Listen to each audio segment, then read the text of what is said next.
And they have those moments. I'll never forget the scene near the end. Spoiler alert.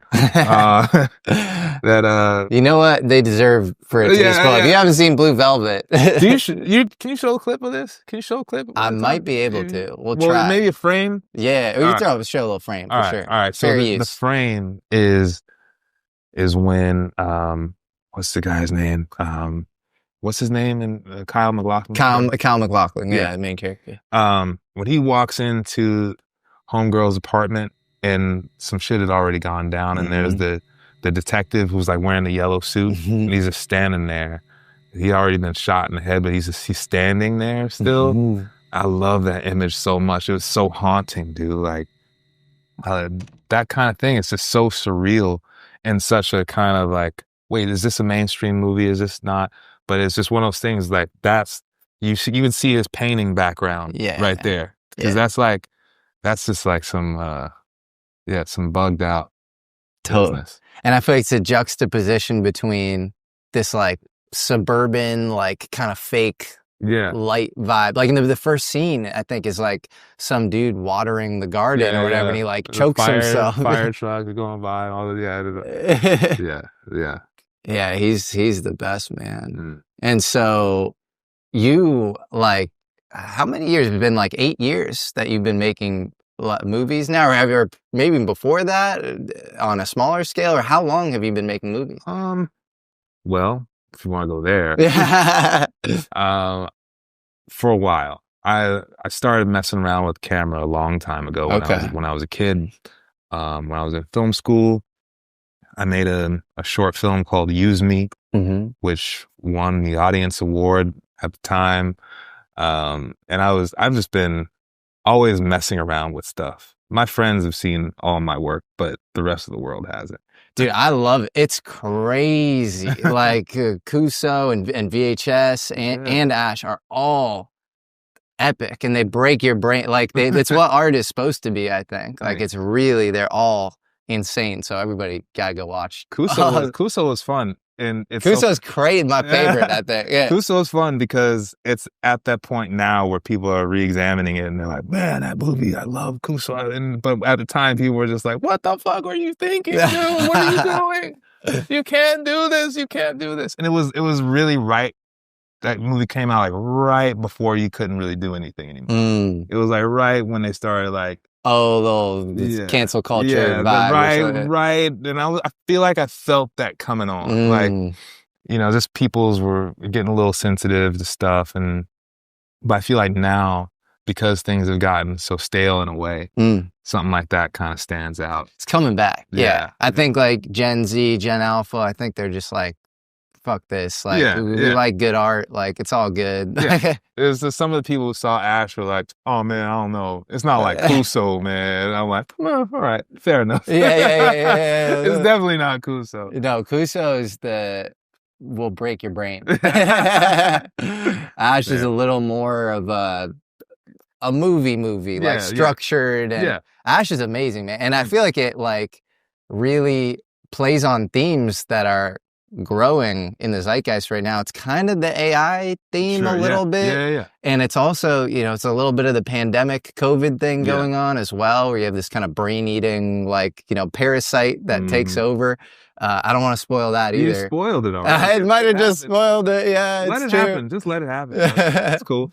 But that was amazing. It's an amazing cast. And it's funny though, because when I think of that movie now, I feel like if only I had done it now that I know so much about the lore, the UFO phenomenon lore, it would probably be a little different. Or I would have a different take on some of the stuff that I did. How so? I don't know off top, but I just feel like now I should be making the alien UFO stuff. And maybe the next one will be, but I feel way more qualified to tackle the topic now just because I've been so deep in it, but, there are so many stories to tell, so many. There's so many that are, one of those things where it's like, it's stranger than fiction.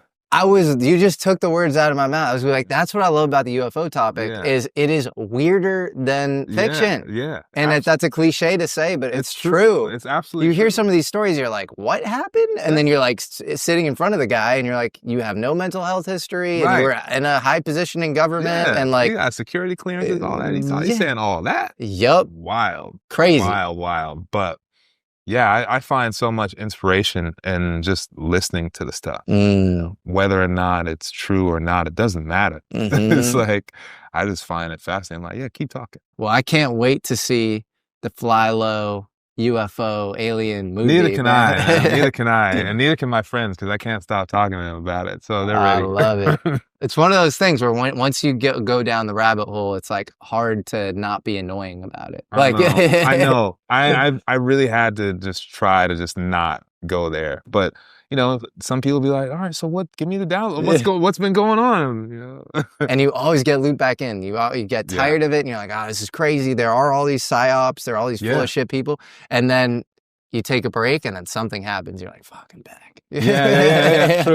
True. Yeah, man. When that damn because I used to really fuck with Jeremy Corbell and George Knapp, but then when Jeremy Corbell went on that whole tangent about the missing page and the fact that his name was taken off of the whole thing, and it just really rubbed me the wrong way. The whole thing made a big old stink about it. Yeah, that was weird. And it was obvious that it's like, it's not about you. It's not about you. Yeah. It was like that. That's an official government document. And what really got me was Matthew Brown met Schellenberger before Jeremy. Right. So it's and he's not putting a cover letter promoting his podcast or what. So like, I didn't quite get that. You're going to separate the Matthew Brown interview into 3 parts. Tune in next week, kids, for the next episode of Disclosure. Yeah. You know? I like Jeremy, but yeah. I mean, I'm still watching this shit. So obviously I do too.